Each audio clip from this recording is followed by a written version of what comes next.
Hello, ladies and gentlemen. It is another fun-filled week here. This will be posted in the morning, Friday morning. Going over a few things with the news. There's really a lot of the same. Trump tried to get away from the Epstein debacle that he's gotten himself into by running to Scotland, and under the guise of diplomacy, but in truth just using taxpayer money to fly to Scotland to open up a new golf course. Um, he was peppered by a lot of Epstein questions there. They were shouting at him with it. The Scottish people really do not like Trump. They really don't, and they do not pull any punches with it, and I love them for it. Um, he worked in a tariff deal with the European Union. We'll see how long that lasts. We will see if he actually keeps to his word or if he does what he normally does and screw things over. Simple as that. Um, I am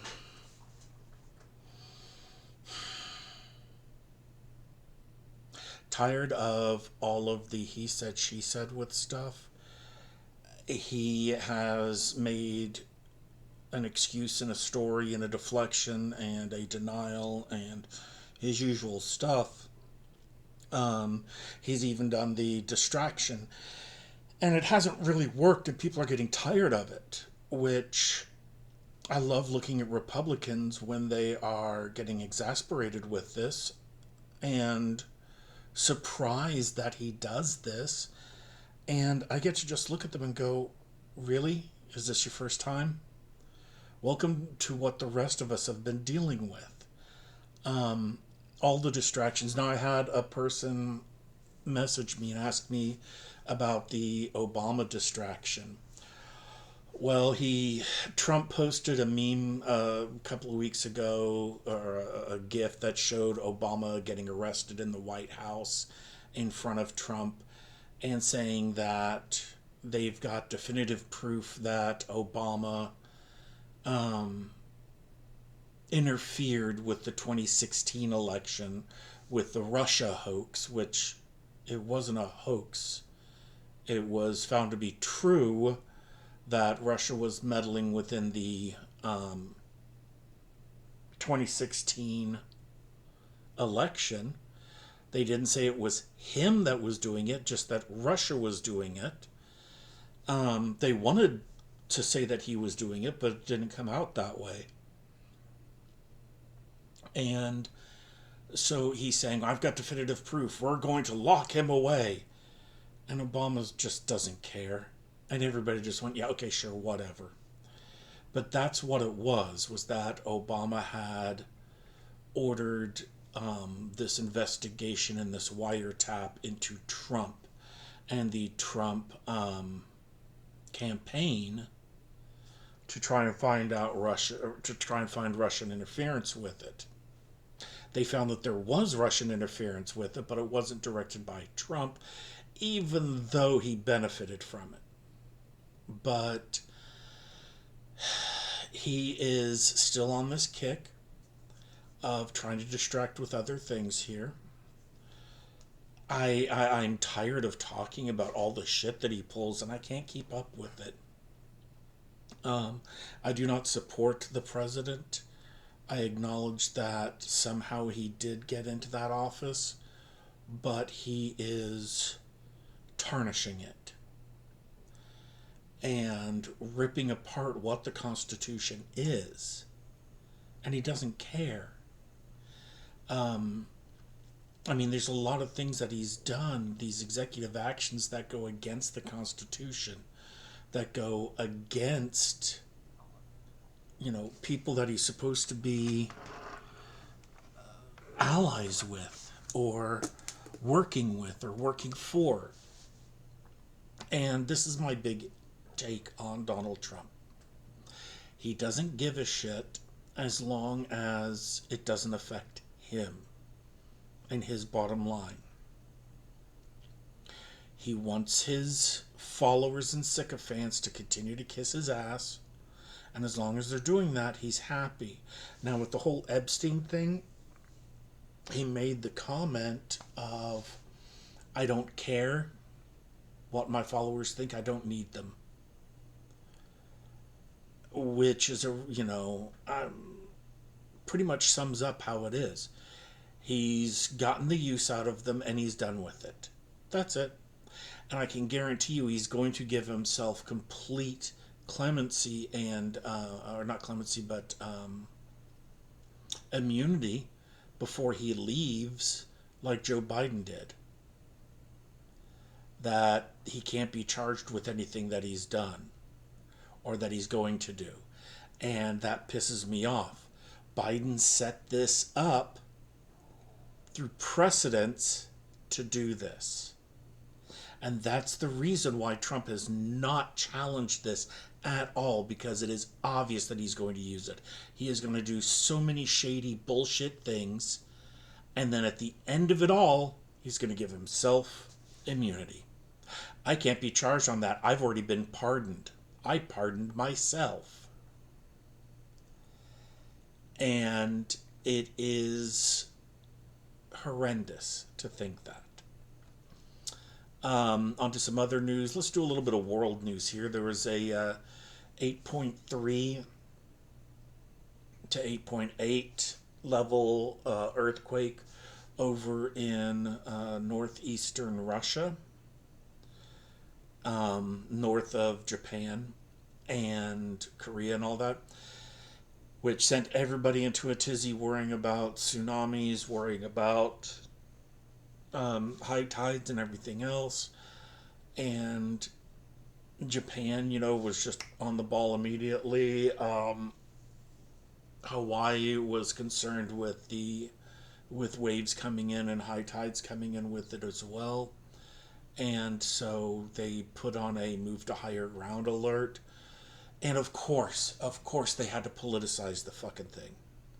Oprah Winfrey has a lot of acreage in Hawaii, on one of the islands, I don't remember which, that has a road going through it. And they told her, evidently she had said, no, you're not driving through this is private road. And everybody lost their shit because they had to go around. But it turns out that's not what the case was at all. It was just that somebody said that, and she was letting people utilize the road to be able to get to higher ground going through her property. And then it became why does she get to buy all of this stuff? All of this land. She should not be able to buy this land. This is traditional land. And it just became politicized. And unfortunately, everything that is said and done becomes political. Speaking of Oprah Winfrey, one of the newest distractions is that Trump is going to be charging Oprah, Kamala, Beyonce, and Al Sharpton, and I want to say there was one more, but with fraud for being paid to endorse Kamala Harris. That's against the law to get that. They didn't sing a note. They didn't do anything. They were just paid to endorse her, which is not true. And everything's already been proven, especially with the Beyonce aspect. It's been shown to be true that she did endorse her. She did go and give a quick speech. She wasn't going to perform at one of the rallies, but just to say that she backs this person. And you can endorse someone, and the reason that she was paid was for her normal appearance fees. That was it, and it wasn't for her, it was for all of her crew and everything to help her work with it.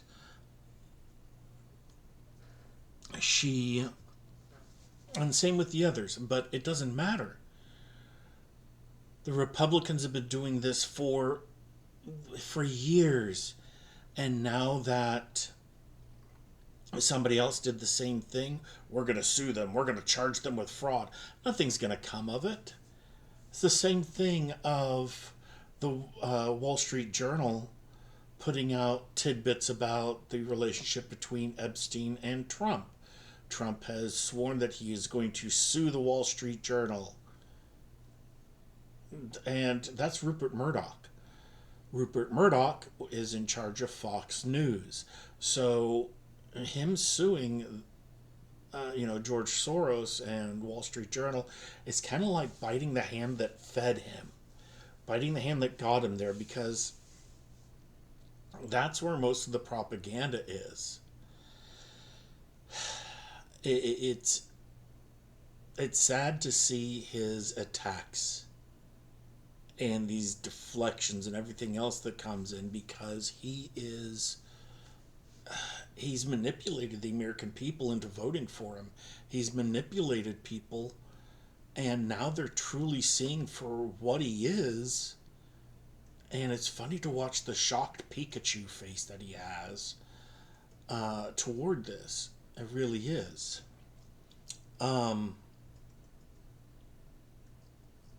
the next little tidbit of news is dealing with the Texas gerrymandering that they went ahead and passed, so they could possibly get five more federal House of Representative seats.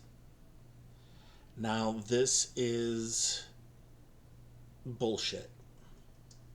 It really is, and I hope it does backfire on them. And I hope that with their redistricting and redrawing lines and everything else, that people wake the fuck up and start voting for somebody other than Republicans that are truly, truly, truly just demonstrably harming our society.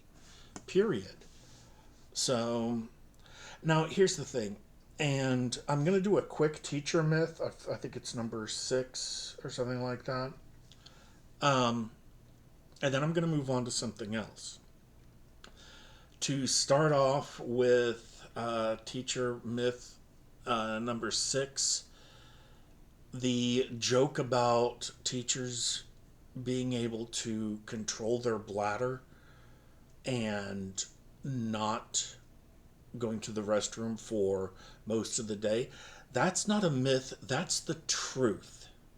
It really is. Um, there's the joke about it being the bladder Olympics, and how people can hold going to the bathroom for hours because they never get the chance to actually go. Um, that's kind of the truth. I hate to say it. I mean, for a long while there, for many years, I didn't have a conference period. My choice. I had students in my room during lunch. My choice. It's not a dig on anybody else. This is my choice. And so I would go most of the day without going to the restroom. I'd go in the morning before school started, and then I'd go at the end of the day once school ended and the kids were gone. If I needed to go, I went.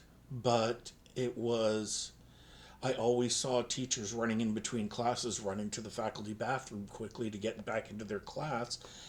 And that should never be the case. I mean, it's abusive, and I've gone over this before.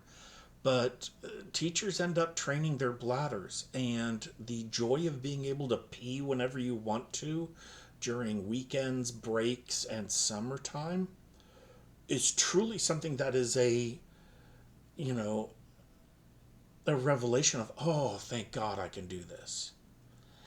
And that's just kind of sad that that had to go through there. So there's one of the myths, but it's not a myth. It's actually the truth with that, is that we learn to control our bladders. And when the kids go to the restroom all the time, we realize it's not because they want to go to the bathroom. It's one of two things: they're bored, or they're going to vape. It's one of those two things every single time. I never stopped a kid going to the bathroom. I really didn't feel like dealing with the lawsuit if someone wanted to get bitchy about it. My rule was don't interrupt class. If you need to go and the pass is there, go. If the pass isn't there, wait for it to come back. Simple as that. Did I have my repeat offenders? Yes, of course I did. I had kids who were every single day they had to go to the restroom. Every single day. And it was almost like clockwork. I had entire classes that they would go through the entire roster of them getting up and going to the restroom, getting up and going to the restroom. But if one of them was an emergency and really needed to go, then you know what? Me saying no to them was going to cause more problems than anything else. So did I have kids that abused my good nature on that? Yeah, of course. Most teenagers will try to, abuse that. And I knew it.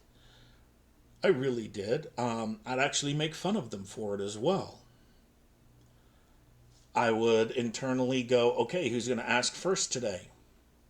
Sure enough, there it was. It's one of 2 or 3 people in some classes. And I'd make fun of them for it too. Why not? If they're going to be that regular, go for it. Here's the truth about being a teacher as well. I guess teacher myth number 7. We love all of our children. No, we don't. We do not love all of our students. There are some students that we truly despise, that we would rather not have in our room at all because they are, to put it bluntly, complete assholes. And I'm sorry, it's the truth. They really are. They do not add value to your classroom. They do not bring joy to your classroom. They are a constant interruption for everybody else. They are a discipline problem because they don't want to be there, and so they're going to make it miserable for everybody else around them. Now, those are the kids that I usually got, the ones that didn't want to be there. But normally, I would be able to work with them. But there were some kids that weren't, I don't want to say that they were bad kids, but they made a lot of bad decisions, and it just became frustrating. Did I have favorite students? Heck yes, I did. There was at least 2 or 3 in every single class that I really loved seeing them every single day. They were great human beings. They were either funny or insightful, intelligent, diligent. They were a human being that was enjoyable to be around. They weren't the normal brain dead slugs and apathetic students. And I loved having them in class, and I always looked forward to seeing them. In fact, there were students that I never had in my classroom over my 23 years that they were great kids. I loved them to death. And they truly made my day better. But there was always going to be students that if they didn't show up, the entire day ran better. Now, will we ever admit this in front of a parent or anybody else? Nope, we will not. We love all of our children, and that's the hill we will die on. But I'm letting you in on the truth. There are some children that truly need to be disciplined by a parent a lot more, and the parent needs to understand what kind of child they have raised. Because most of the time, most of the problems stem from home life and how the parent or parents have approached being a parent. Gentle parenting does not work. Okay? Stop trying to be their friend, guys, because that gives them carte blanche to act and be however they want. Now, these kids are not unreachable. They just need someone, and a lot of them crave someone to put their foot down and tell them no. But it is very difficult when you have 20 to 30 kids in a room that are all depending on you to sit there and say no and then have that confrontation with them, because it's never enjoyable. It really isn't. And for me, the past few years was having to wake kids up on a regular basis and having to be mean about it and having to, get on to them and try and figure out what was going on. But I got tired of it. I got tired of, excuse me, having to be the bad guy all the time and having to go in and chastise them or pull them off to the side and say, what the heck is going on? But some of these kids would flourish in others' classrooms, but in mine, no. And I did not like having them around. Did I still do my job as a teacher? Yes, I did. Did I still try to reach them? Yes, I did. Did I still want to put them in a catapult and launch them as far away from me as I could? Hell yes. But I'm a human being, as is every teacher out there. And there are kids that we just do not like that come into our classroom, and most of them it's because of their attitude. And they're disrespectful, and they're lazy, and they're apathetic, and because they don't want to be there, they're going to make everybody around them suffer.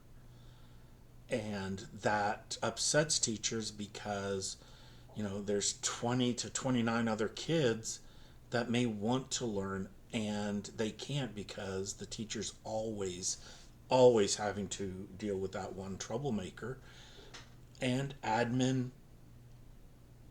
can't do anything because of our litigious society, because everybody deserves a free and fair education. But the problem is that with them being there, sometimes they're more of a detriment than anything else. So are there kids that we do not like? Yep, there are. Will we still work with them? Yes, we will. Will we like it? Nope, we won't. But we'll still do our job as expected. But there's always that one kid, when they're absent, is like having a day off, to put it bluntly. And I usually had around one of those every single year. So, and I have a feeling that some people are going to get upset about me saying that, but it's the truth. Teachers do have favorites, and they do have kids they do not like and would rather not have in their room. Sometimes we're stuck with them, though, and we make the best out of a bad situation. Okay, that horse is dead. I have beaten it. I am moving on. And one of the things that I want to do that I realized is Trump and his cabinet positions are filled with a bunch of sycophants. They are filled with a bunch of people that all they do is supplicate themselves in front of Trump and yell the Wayne's World, "We're not worthy," while bowing down to him and stroking his massive ego. So I wanted to kind of go through each one of the people and talk about their experience, and are they suited for the job? Do they have the wherewithal to take care of that position, that cabinet position?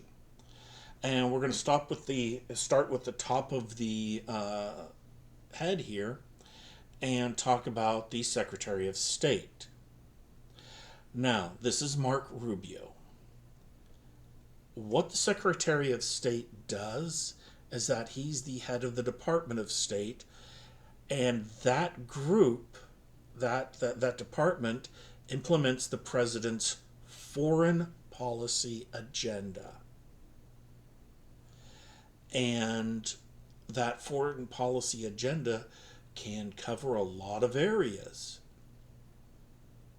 And such as treaties, alliances, how things are approached with it, but it's supposed to be in line with what the president wants. Now, let's take a look at how Rubio stacks up. From 2000 to 2008. Now, this is, I'm not going over his early educations or anything else like that. I will say something about it, but right now, he was in Florida, and he was in the Florida legislature, where he was the majority leader and the speaker of the Florida House. He was the majority leader from 2003 to 6, and then Speaker of the Florida House from 2006 to 2008. Okay? He became a Tea Party Republican. Now, for those of you who don't remember, the Tea Party was a subculture, so to speak, of the Republican Party. And that subculture morphed into MAGA. They did not have a charismatic leader. They did not have somebody that would that they really could rally around. Their main people were people like Mark Rubio and Ted Cruz. And we all know how I feel about Cancun Cruz.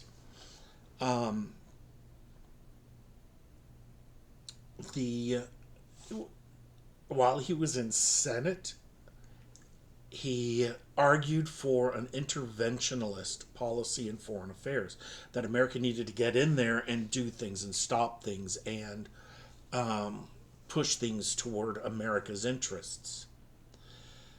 And he changed his tune once Trump came along. He actually ran against Trump, I think, in the 2016 Olympics primaries for the Republicans and lost, and then tied his wagon to Trump. Now, he went from being an interventionist to being a Trump populist, a conservative populist. In other words, let's be a man of the people. Let's do everything for the people. And to put it bluntly, before he got underneath Trump's orbit, so to speak, he supported the attack on Libya and Muammar Gaddafi. He also sponsored one foreign policy aspect bill dealing with the Uyghur Forced Labor Prevention Act, which was dealing with China and the Uyghurs, and the forced camp that they had. In other words, nothing that they could really do about it. They just said, no, don't do that. That's been his foreign policy experience. That's it. Marco Rubio has not had any real experience with foreign policy. He changed everything about himself to attach his lips to Trump's butt and has followed lockstep with him the entire way.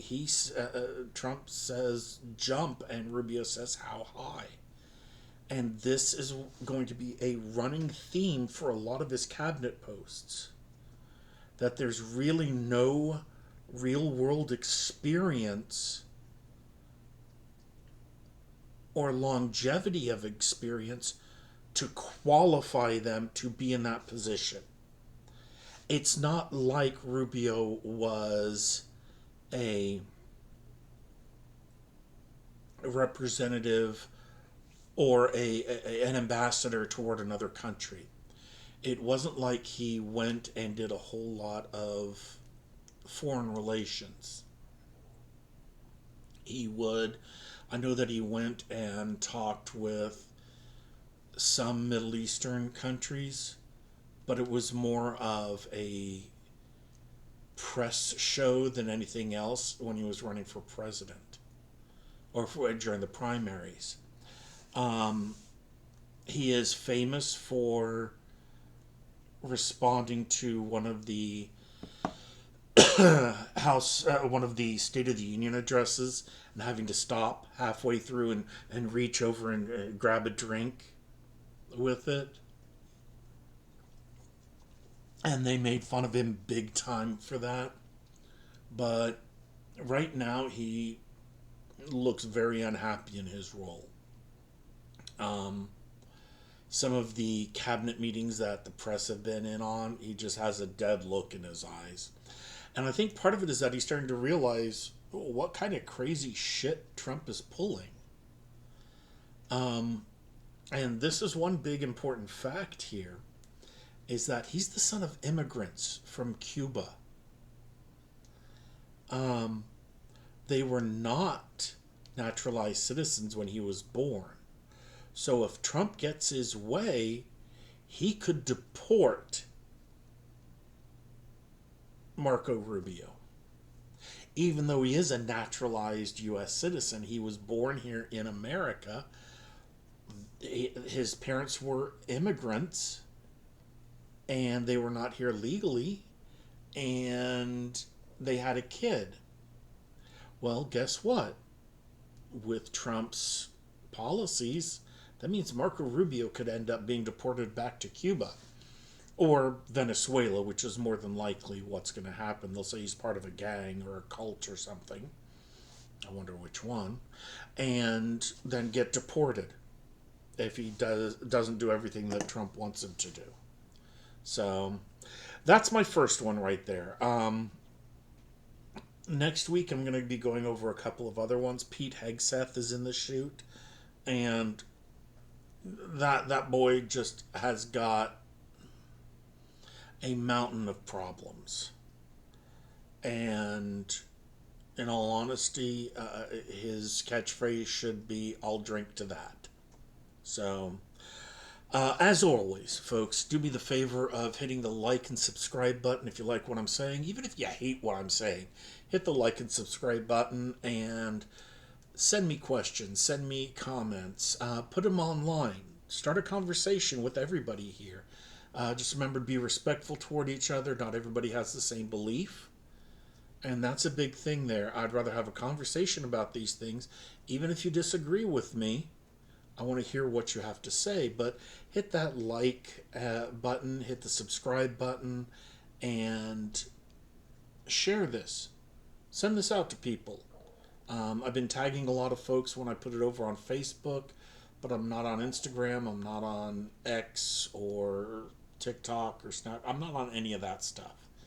So if you want more people to come over and take a look at this, and you're on those platforms, you can always share the link, okay? So remember, go out, touch grass. Everything's stressful in our world right now, and there's not a lot that we can celebrate, but there are things that we can celebrate, if that makes sense, okay? There are things that we can be grateful for and that we can find joy in. So while making sure that our neighbors are taken care of and that everybody in our orbit is doing well, let's not forget ourselves. Okay? Take care, ladies and gentlemen, and we will see you next week. Bye.